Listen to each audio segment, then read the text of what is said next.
Les pharmaciens du Québec ont de nouvelles responsabilités depuis la fin janvier en raison de l'entrée en vigueur du projet de loi 31, comme l'explique le pharmacien propriétaire de la pharmacie Jean Coutu de La Chute. On est bien fiers de cette loi-là qui donne plus de pouvoir aux pharmaciens. En fait, la vision du gouvernement, c'est que la pharmacie communautaire devienne la porte d'entrée du système de santé.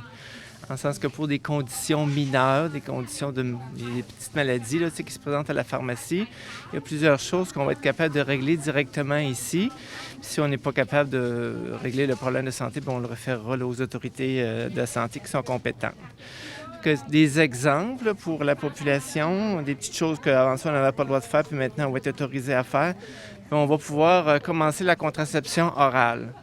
Avant ça, c'était quelque chose qu'il fallait retourner à l'urgence, on va y voir leur médecin de famille. Maintenant, le pharmacien va pouvoir prescrire les 6 premiers mois de la pilule anticonceptionnelle, finalement. Comme vous savez, puis qui est très demandé aussi, le traitement des infections urinaires. Avant ça, on avait le droit de faire ça, mais il fallait reculer juste quelques temps en arrière. Maintenant, on peut reculer si le médecin l'avait prescrit, s'il y avait eu un traitement 5 ans en arrière, on pourra recommencer un traitement pour une infection urinaire si on le juge nécessaire. Autre chose qui est nouvelle aussi, c'est qu'on est autorisé maintenant à prescrire les traitements antitabagiques. Avant ça, on avait les thérapies de remplacement de la nicotine, les patchs qu'on pouvait faire. Maintenant, on va pouvoir prescrire les comprimés, que ce soit les comprimés de Champix ou les comprimés de Zivan. Plus besoin d'attendre d'aller voir le médecin là, les pharmaciens vont pouvoir faire ça. Une affaire qui est bonne pour la population, on peut prolonger les ordonnances des médecins. Pas juste les médecins du Québec, les médecins de tout le Canada, surtout nous autres, c'est plus l'Ontario, là, tu sais. Puis les infirmières, les super infirmières qu'on appelle, on va pouvoir prolonger leur prescription. Puis il n'y aura plus de frais pour la population. Il y avait toujours des petits frais là, qui étaient tannants, là, tu sais, puis que les gens, des fois, ça les empêchait de renouveler ça. Il fallait envoyer des fax aux médecins. Donc, c'est pour améliorer que ça coûte moins cher aux patients, premièrement. Puis deuxièmement, diminuer la quantité de communication qu'on faisait là, aux médecins. D'autres choses qu'on va pouvoir faire, on va pouvoir commencer des traitements aussi pour le muguet, pour les petits bébés. Là. Des fois, les jeunes mamans, ils viennent, il y a du muguet là, dans la bouche des enfants, il faut les envoyer voir le médecin. Le pharmacien va pouvoir commencer un traitement avec la nystatine pour régler ça. Puis il va pouvoir aussi en donner. Il y a des patients qui sont obligés d'utiliser des pompes, des fois, là, de cortisone. Ça leur donne du muguet dans la bouche, dans la gorge. À ce moment-là, le pharmacien peut prescrire les traitements anti-muguet pour ça. Aussi, on va pouvoir prescrire des traitements à base de cortisone, pas juste d'hydrocortisone 1% qu'on avait sur la tablette avant, mais des cortisones de légère à modérée pour ôter des irritations, pour guérir l'eczéma. Ça fait que souvent, avec la bonne crème, là, ça finit par passer, pas obligé d'aller voir le médecin. On va aussi prescrire des médicaments en vente libre. Des fois, les gens pouvaient, que ce soit juste du Tylenol ou de l'acétaminophène, là, quand c'était pas prescrit, les gens étaient obligés de le payer. Maintenant, je veux dire, avec la nouvelle loi, le pharmacien il devient prescripteur, donc il peut les prescrire, donc ça va être couvert par la compagnie d'assurance, dans le but de rendre ça plus accessible à toute la population, là, finalement.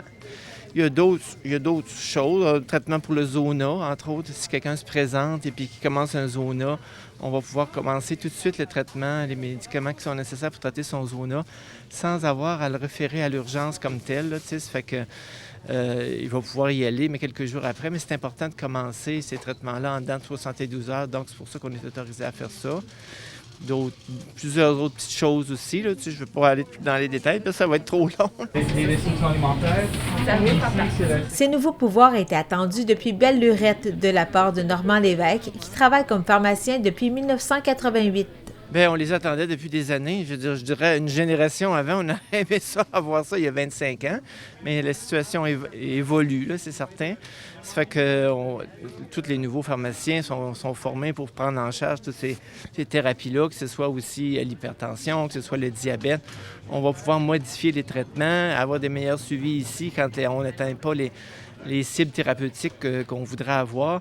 On va pouvoir modifier les traitements, ajouter d'autres médicaments pour avoir un meilleur suivi finalement en collaboration avec les médecins. Là, en les envoyant une petite communication pour qu'on sache où est-ce qu'on est rendu là, dans le traitement là, finalement. Ce qu'on vous annonce aujourd'hui, c'est que non seulement les premières plages de rendez-vous vont être disponibles en pharmacie à compter du 15 mars, mais on a finalisé, pas plus tard que ce matin, avec l'Association des pharmaciens propriétaires, qu'il y aurait 350 pharmacies qui seraient disponibles sur l'île de Montréal pour prendre des rendez-vous à compter du 15 mars. Si l'on se fie au ministre de la Santé et des Services sociaux, les autres régions du Québec devront patienter encore un peu avant de se faire vacciner en pharmacie contre la COVID-19. Je pense bien que ça va arriver dans le cours du mois de mars. Là, on attend les stocks, tout simplement. Les réservations ne se prendront pas directement ici, malheureusement, par exemple, mais c'est un programme provincial. Ça va prendre... c'est sur Clic Santé qu'il faut s'enregistrer, dépendamment de nos plages horaires. Où est-ce qu'on va pouvoir les recevoir à ce moment-là? Oui, si je comprends bien, donc vous attendez les doses des vaccins disponibles pour pouvoir ensuite dire à la population que les gens peuvent prendre des rendez-vous sur Clic Santé et ils pourront choisir à l'endroit où ils voudront se faire vacciner, oui. dont la pharmacie. On va être un site de vaccination. S'ils veulent venir ici, ils peuvent venir ici. S'ils veulent aller dans une autre pharmacie qui offre le service aussi, s'ils veulent aller aux autres endroits qui vont pouvoir l'offrir, ça va être leur libre choix, oui, c'est certain. Mars étant le mois de la reconnaissance de la pharmacie, ce pharmacien a senti au cours de la dernière année que les gens étaient reconnaissants envers son métier. Oui, bien au début, c'est sûr que les gens étaient... comme choqués parce que je veux dire, il y avait des mesures sanitaires, on leur demandait de porter le masque, on leur demandait de se laver les mains. Disons que le premier mois, ça n'a pas été trop facile, là, mais après ça, je veux dire, les gens ils ont embarqué puis je pense qu'ils ont réalisé que c'était pour la santé de tout le monde finalement. Fait que maintenant, les gens sont vraiment habitués et respectueux des mesures, essaient de garder le 2 mètres, porter le masque, ça va vraiment mieux. On a souvent des reconnaissances, oui, c'est ça. Je veux dire, pas juste les pharmaciens, mais tous les travailleurs de la santé, comme vous le savez. Située sur la rue principale à la Chute, cette succursale devrait agrandir éventuellement pour laisser plus de place à son équipe actuelle qui est composée de 8 pharmaciens et d'1 infirmière. On a un projet d'agrandissement à côté, ça fait que dans les nouveaux locaux puis dans les nouveaux plans, c'est sûr que le laboratoire va être plus grand puis il va avoir aussi plus d'accueil et plus de salles pour qu'il y ait une consultation qui soit faite et avec l'infirmière qui a recommencé à travailler ici, et puis les pharmaciens qui vont être des pharmaciens prescripteurs à ce moment-là. Normand Lévesque a donné plus de détails sur les responsabilités de l'infirmière qui est présente 2 jours par semaine à cet endroit. Oui, on a une infirmière qui a recommencé à travailler. Elle est cédulée ici les lundis et les jeudis de 10h à 16h pour faire toutes sortes de petits services. Si les gens veulent venir...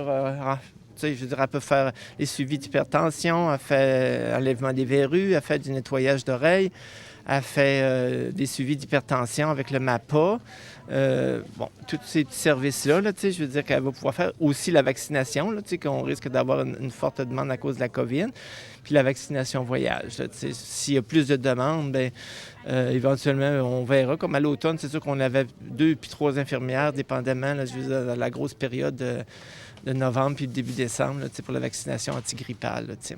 Une autre chose que j'aimerais mentionner, c'est dans les rénovations, il va y avoir aussi un service à l'auto.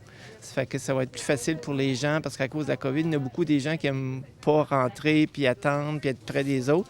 Ça fait qu'ils vont pouvoir juste passer comme au McDo, ramasser leurs choses à ce moment-là. Les travaux de construction devraient débuter cet été pour se terminer à l'automne, d'après Normand Lévesque.